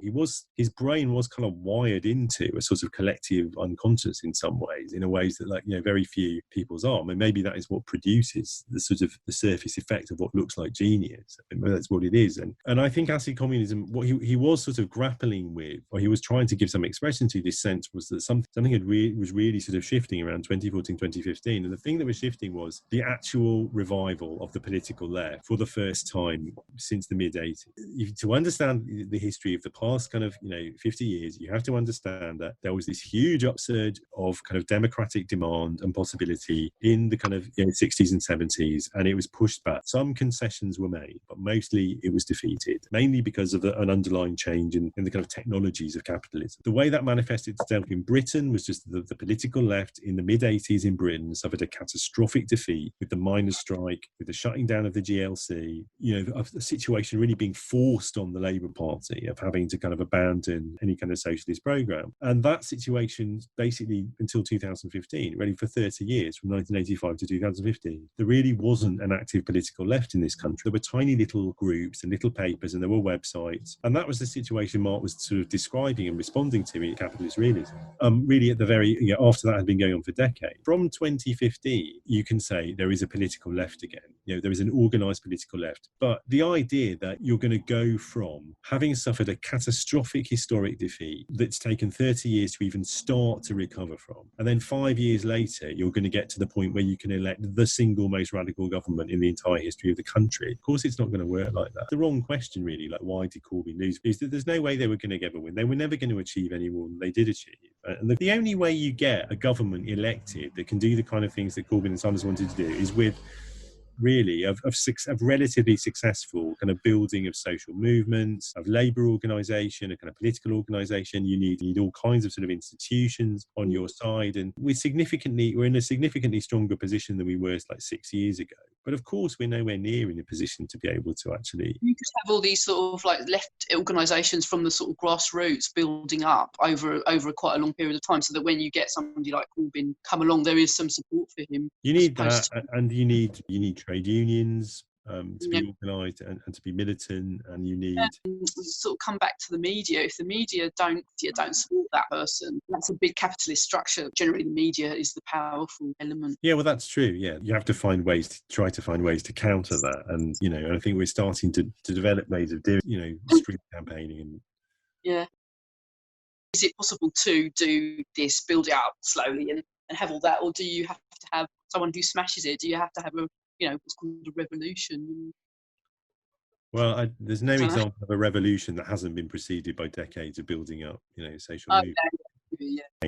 I thought what we could do is, if I play, I've got a couple clips from ACFM. I thought maybe I can just play one just to. And one of the logical possibilities inherent in actual psychedelic practice is, well, you just, you don't really worry about your shit job and your shit social relations. You just sort of trip out every few weeks, and that's sort of what you live for. And I think there's very little question that actually there is question, but certainly lots of people have, that's how they've used those things. That's how, the accusation from the kind of non-psychedelic left, even of course in the 60s and 70s, was that really what was being promoted was just a kind of escapism. What was being promoted was a failure to confront social reality and a failure to do anything about it. And I would say, of course, the gambit of kind of acid communism or acid Corbynism is to say, well, that it's not enough just to denounce these things as hedonistic escapism, that actually we've got to sort of make a play for them. We've got to talk about how do we link our political practice to these potentially very powerful technologies so they're not just appropriated by our enemies. In the mid-1960s, rock and roll was enjoying a golden age, basking in the intricate lyrics of Bob Dylan, the growing sophistication of the Beatles, the exuberant dance music of Motown. But from California, a new, more radical sound was emerging, from a desire for musical experimentation and a new drug subculture focused around LSD. Rock was about to go psychedelic. The sort of soundtrack of the counterculture is acid rock, which is quite hard. It's still quite hard to actually play people bits of music and say, well, this is what it sounded like. Because acid rock for the most part was a kind of improvisational form. It was kind of borrowing from jazz. It was kind of collective group improvisation, and it was supposed to be. And it was this kind of manifestation of the idea that a kind of egalitarian, collective, and free social relations could produce something beautiful. So there's all kinds of examples that we could pick. I mean, the kind of classic in America, the kind of classic example one would always refer to would be the Grateful Dead. Who kind of British audiences always hate. British listeners always hate the Grateful Dead because they listen to the studio albums, which is just these kind of honky-tonk, country rock songs, but actually they're just the regroup improvisations which they play at these concerts where everybody would dance, and sort of, so it was more like a rave.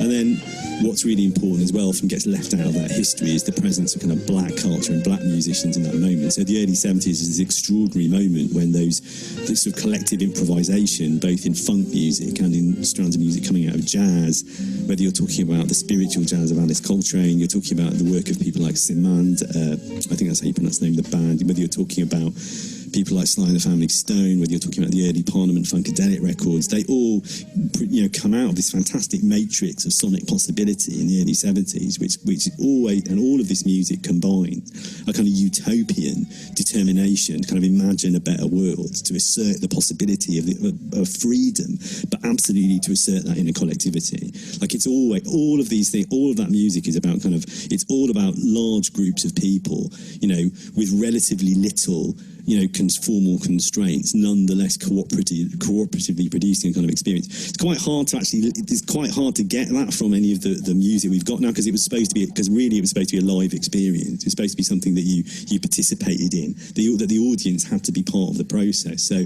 there's always something missing from hearing the recordings. But I think whenever you're listening to that stuff, you've got to bear that in mind, that what's going on there is really quite a sketchy representation of what was this kind of expression of a collectivist utopianism.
acid rock kind of emerges very quickly from the kind of Bay Area counterculture to get taken up by some of the most popular artists of the day. So you have the Beatles, you have the Beatles adopting, getting really enthusiastically actually proselytising through LSD and sort of psychedelic culture and getting records banned from the radio because of their apparent references to LSD. So Lucy in the Sky with Diamonds and A Day in the Life, 2 tracks from Sgt. Pepper's, both got banned. But probably the best manifestation of that, the most obvious manifestation of that, is the track from Revolver from 1966 called Tomorrow Never Knows, where they actually adapt some lyrics from the Psychedelic Experience, which is Timothy Leary, Richard Albert and Ralph Metzner's original kind of psychedelic manual, kind of loosely adapted from a translation of the Tibetan Book of the Dead, and it was a sort of manual for tripping. And so they effectively, John Lennon kind of reads out, kind of, sort of sings some adapted lines from that book over this backwards drum beat, where over this track, which is mostly made from, it's a kind of tape collage of music they've made in the studio, but then they've used kind of backwards tracking and multi-tracking at a time when those technologies are still really new, and when it's a really new idea just to use the studio as an instrument in its own right. And it still sounds kind of incredibly sort of ahead of its time. And I mean, again, this is one of the, Mark and I would, had this kind of back and forth conversations, starting from a point where Mark had historically been very sceptical about kind of the historic value of psychedelic culture or kind of hippie culture. But one of the things that he got very excited about was the kind of recognition that, the people like the Beatles adopting these kind of techniques was a real eruption of kind of utopian experimentalism into the mainstream of popular music.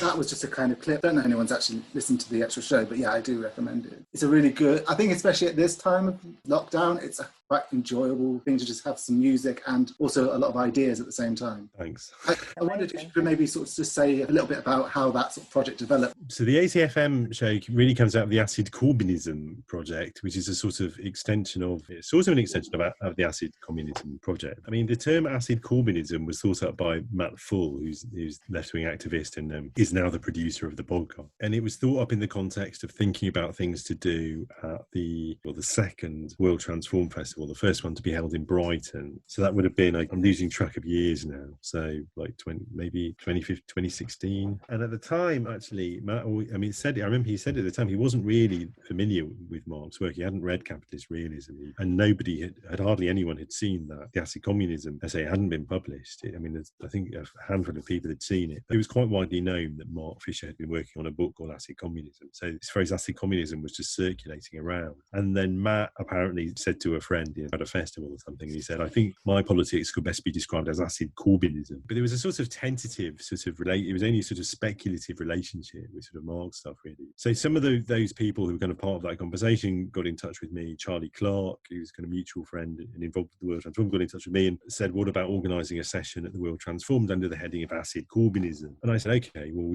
that's a good idea. It's a nice idea. And so Acid Communism was always a bit inspired by Marx's idea of acid communism, but it was always about trying to think through, well, what would it mean to actually take into the domain of kind of mainstream politics, electoral politics, a kind of a set of political attitudes or desires or aspirations which are informed by the same set of ideas that Marx refers to as acid communism. I mean, I always feel like I've got to explain to people that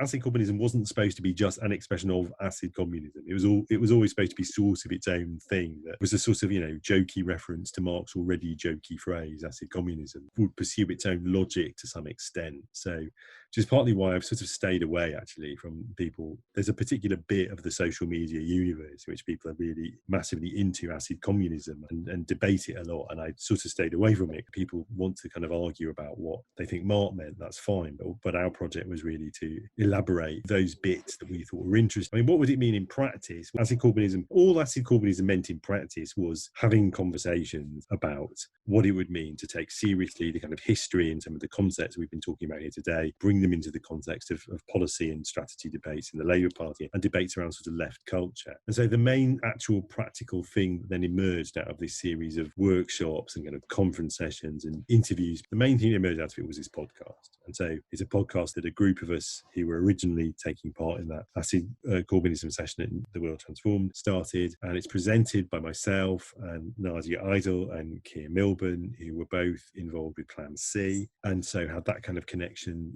to Mark and to Mark's kind of acid communism. And I guess the show, the premise of the show is, and we deliberately called the show ACFM. It was Keir's idea, and we called it ACFM in order to be deliberately ambiguous about whether the C stood for communism or Corbynism or something else. And the idea of the show was just to sort of have an ongoing conversation exploring all of these themes. And that is what it does. That's, it's an attempt to keep exploring and elaborating these themes. It's on Novara Media, and most of Novara's output is very just sort of hard politics. It's the internal politics of the Labour Party and its implications. And within that space, we're trying, it's sort of thinking about cultural politics, but it's also thinking about a lot of sort of philosophical issues to do with, well, what does it mean to approach a whole range of issues like experiences of freedom or experiences of friendship or etc. from a particular perspective. I would also say, to some extent also what happens on ACFM is that you get a kind of ongoing conversation and articulation of a fairly specific theoretical and philosophical and political position, which is sort of shared by all of us, and I guess most explicitly by me and Keir, because we're both academics, but also, Nadia's kind of participation in those conversations is really central to it as well. And it is, and partly conceptually, it's informed by a set of ideas they're there in Mark's acid communism essay. They're alluded to, they're a little bit referred to, they're not really central, but they're ideas coming out of, say, the sort of strand of radical theory which runs through some sort of French theories, the work of people like Deleuze and Guattari, and some Italian theory, people like Antonio Negri and his collaborators like Michael Hart. And it's sort of interesting, and it was only sort of after we'd been doing it for a year that I realised that was kind of interesting, because that stuff isn't really central to Mark's formulation of acid communism. But if someone had said to me, if I'd never heard of or met Mark Fisher, and if somebody had said to me, acid communism, like what would that be? What would acid, if there was such a thing as acid communism, what would it be?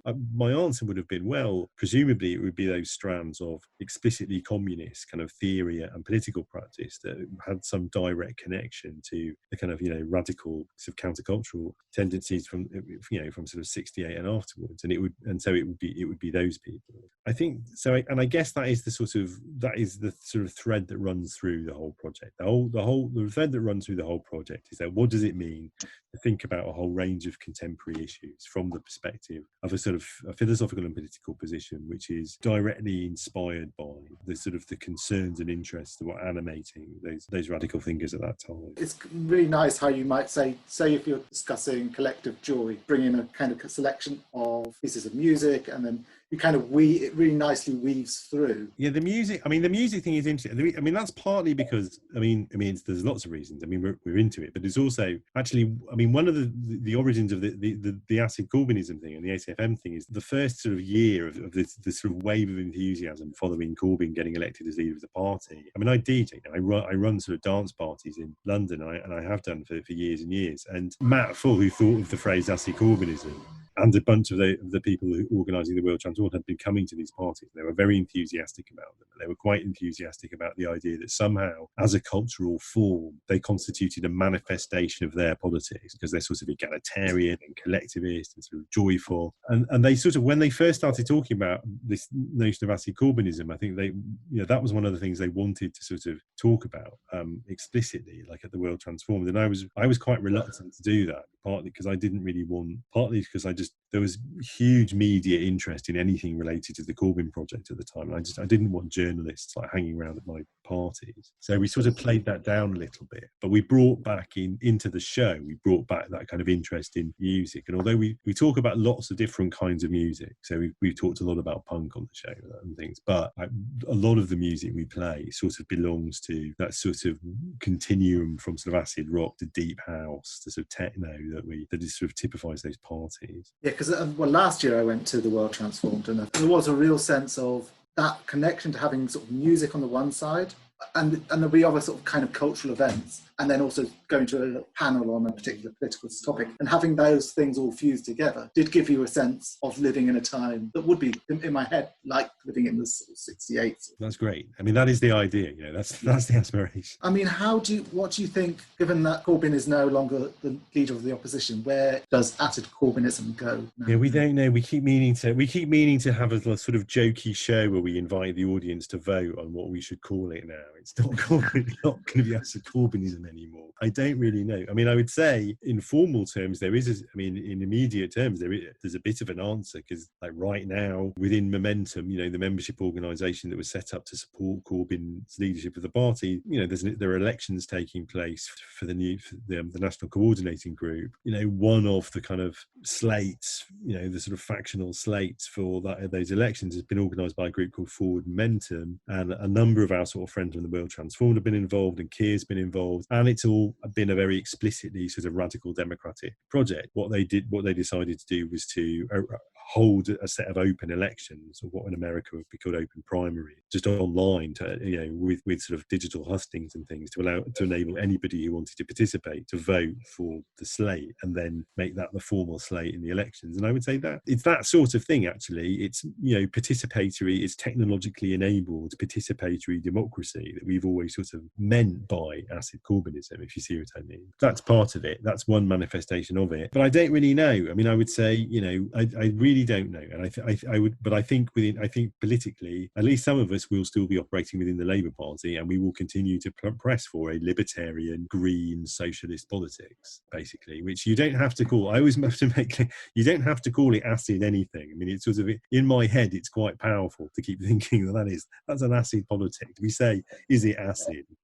When we mean, is it sort of democratic? Is it joyful? Is it ecological? Is it collective? But you don't have to use that phraseology at all. But that's what it will mean, and I think we will continue to sort of push for that to be something which doesn't get just shunted to the margins of mainstream politics. I ask if this is very much British. In the States, there was never any need for sort of acid, you know, Bernie Sanders-ism, because the Sanders campaign already had political positions on a number of issues that we would think were central, which were way in advance of where the Labour Party ever got to. So, for example, on the war on drugs, you know, they had an explicit critique of the war on drugs as a historically racist project, which they were going to reject for that reason. And the Labour Party never got close under Corbyn to making that kind of a public critique. And I would say that is a historically sort of countercultural position, you know, becoming part of a mainstream political discourse. So there was sort of no need for it in that context. And in the rest of Europe, I don't know really. What I can say actually about that is there's been a lot of interest in it, unsurprisingly, in the project from people in Berlin. So we've been asked to go and talk to people in Berlin fairly regularly. And what I would say I've learned is it makes very little sense to try to translate issues certainly into the German context. Their historical context is completely different. So they've never really been through neoliberalism. The memory of kind of authoritarian nationalism and fascism is still very, very strong. There was a very specific history whereby the counterculture did get politicised, and it took a politicised institutional form during the period when the German Green Party was really strong and really radical. And then it got completely co-opted by the kind of centrist social democratic government in the second half of the 90s, and really, really discredited amongst sort of younger sort of German leftists any idea of kind of associating with that sort of countercultural tradition. So I would say it doesn't translate that well necessarily outside of an Anglo-American context. Lots of people in the States have been really interested in it. It doesn't carry the same kind of charge even in the States, because partly for various reasons, partly ones I've just elaborated, partly because, to be honest, the hostility, I mean, the idea that counterculture, psychedelic culture, has some natural kind of affinity with the historical legacy legacy of the new left and its politics. That's an idea which is much more kind of common sense in the States. You know, right from the start, to some extent, the kind of acid communist and acid Corbynist idea is, it's a refutation of a particular way of understanding, or sort of misunderstanding of our cultural and political history. But it's a misunderstanding which is quite specifically British, and it's quite specifically a sort of effect of the way in which a particular version of punk sort of took over the historical and cultural imaginary in the 70s and 80s. The thing that people have been interested in the States, actually, I mean, the States is going through these really interesting, you know, there's in some parts of the States, they're going through this incredibly rapid kind of normalization of psychedelics. And obviously things like sort of, you know, new age culture, sort of yoga and mindfulness are huge and are part of sort of mainstream culture in the States, in parts of America, in ways that they're not here, you know, on a completely different scale. And people there have been really interested, some people there have been really interested in the question of, well, how do you sort of politicize those things or stop them being completely captured by big corporations, which is going, you know, one of the things that's happening in the States right now is corporations are basically trying to get exclusive patents on psilocybin mushroom because they think they're going to be decriminalized, and they want to own them. So they've been interested in that aspect of things, actually, which is but that's quite a long way from Marxism. Of course, there's a huge online following of Mark Fisher as well. And there's a whole kind of online acid communism scene in the States. But I've tended to, I can't even tell you much about it because it's a slightly weird personality cult around Mark, which, you know, given that he was my actual friend, you know, it's not something I can really cope with participating in. So, friend. I was just thinking from something you said about socialist movement needing that real sort of body of grassroots organisation. I used to be involved quite heavily in the international peace movement, and it's interesting seeing what's happened in the socialist peace movement within Britain, because it has actually just imploded. It really is fairly non-existent, and that's the case in quite a lot of Northern Europe. But in Southern Europe, there is a real sort of new age radical peace activism going on, which is actually politicising quite a lot of people.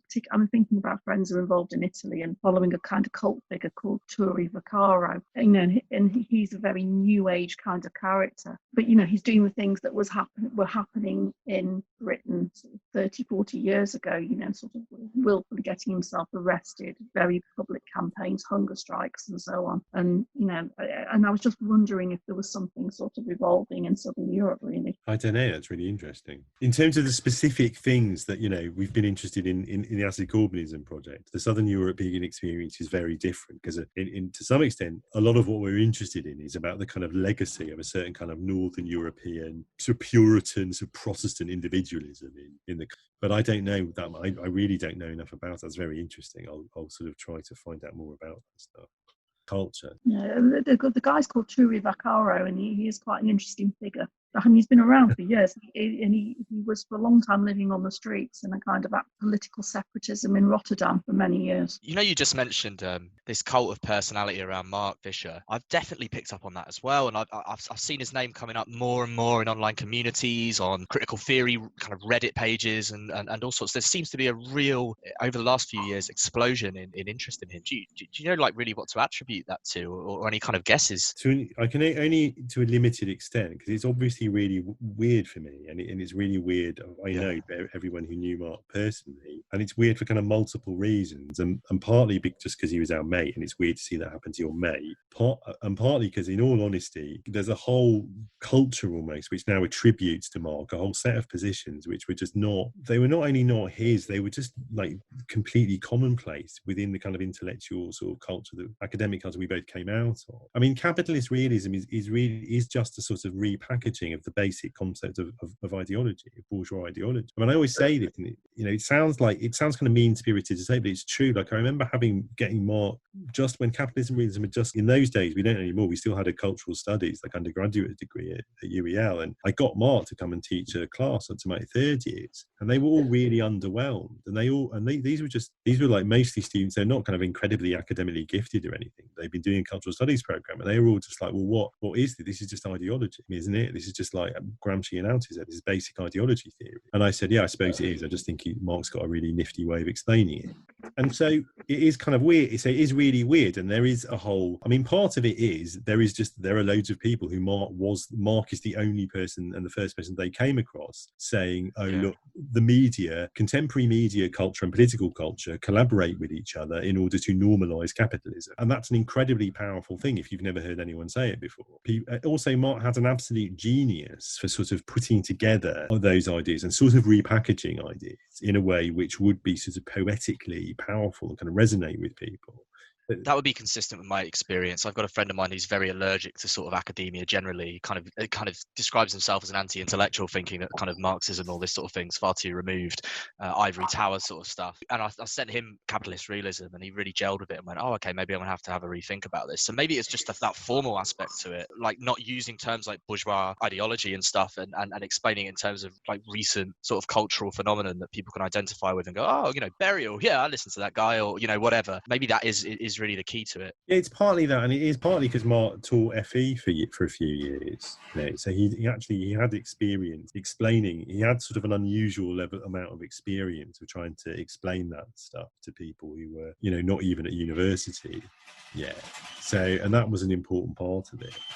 But it's also just the case that we live in a disgusting culture of individualist celebrity, because Mark himself didn't like it, and it didn't help his mental health at all. He himself said it didn't help. I mean, Capitalist Realism, the book in particular, one of the things that was really controversial when it came out was when they were first doing the Zero imprint. Even the people doing those first few books for Zero were sort of disagreed amongst themselves about one, as far as I understand it, about one really specific issue. The specific issue was, should you include footnotes and references of bibliography? Mark and Tarek, who were running the imprint, said no. They thought it was better to have no references, no footnotes. I've always thought politically it was a terrible mistake, that they should have been, you didn't have to have loads of off-putting footnotes, but at the back of the book there could have been a little list of other books you could read to acknowledge the fact that Mark had not fucking invented ideology. And they decided not to do that. And I think that was a sort of terrible mistake politically, actually, because instead of it being, for lots of people, a stepping stone into a kind of wider universe, a sort of critical theory, instead it just became this kind of text. And there's this whole audience of people who literally do think Mark Fisher invented ideology. And in the end, like he himself, I have to say, honestly, he was sort of conscious of that. And I don't think he ever quite said, it wasn't as simple as saying, I should have put a bibliography in the book. But he felt under enormous pressure, and he was kind of conscious of people sort of projecting a lot of things onto him as well. And so it's sort of disturbing. And also the way in which people, especially in the States, I've heard people on podcasts, he's become a sort of political totem for people. I heard somebody say on some podcast, Mark Fisher killed himself because of cancel culture, which is not true. He killed himself because he'd been clinically depressed on it since he was 15. It wasn't because of, he hated cancel culture, and people who hate cancel culture love the Vampire's Castle, they're saying. They love Mark, but to say he killed himself because of cancel culture is just an appalling, and it's just using him as a political sort of tool in a way. I guess the answer to the question is, partly it's because of aspects of the work which are completely brilliant, and it was, as I said, he had a kind of genius, what Brian Eno would call senius. He was able to sort of tune into a kind of whole set of collective cultural cross currents and transmit them to people, his ideas to people in this incredibly accessible and effective way. And also, he's a brilliant writer. He's a very, very good prose writer. He's very, very good, and all those things are completely true. But also, and I think this is probably true of any personality cult, not just Mark. I mean, personality cults by definition are unhealthy from a socialist perspective. So because of some negative aspect, not just of the work, but also just of the whole, wider intellectual culture that we live in. The fact that people are encouraged by the very fact of capitalist realism, in fact, to want to think about the world, even the world of critical ideas, in terms of individuals they can identify with and hero worship. I mean, that's the irony of it, I suppose. Really, if somebody who's only familiar with sort of the unfinished introduction of Acid Communism was interested in seeing sort of to engage now with the kind of where you've gone with the term and the new ways you've kind of employed it and the movement you've been involved in to sort of enter now at quite a late stage, I suppose. Like, where would you encourage someone to go? It's a good question, really. I guess, I mean, the podcast is good. ACFM is the podcast, because if people want stuff to read, we always refer to things there, but we refer to them in a context. So I guess people can listen to that and see, what follow-up reading they feel like doing, because we always include kind of notes and stuff. So that would be the first place to go, I think. Oh, I think I'm getting talked out now. I've been talking. Yes, yeah, no, you've done out of my really own well, voice. yeah. No, thank you so much for coming and doing this. Really. Yeah, thanks for having me. Thanks very much. It was great. Thank you. Yeah, thank you, Jeremy. Lots of food for thought.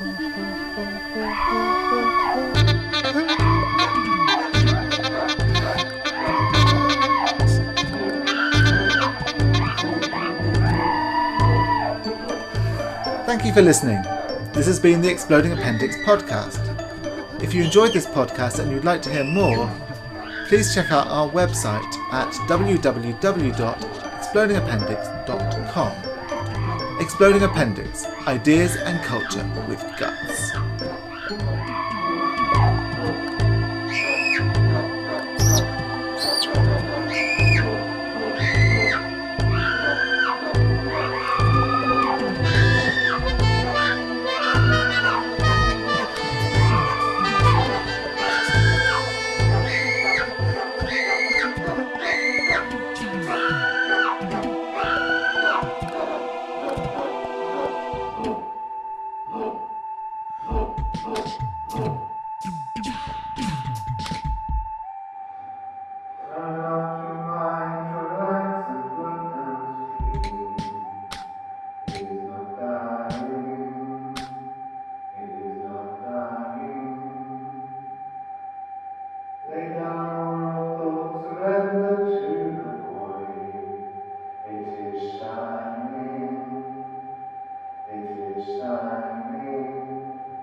And ignorance and hate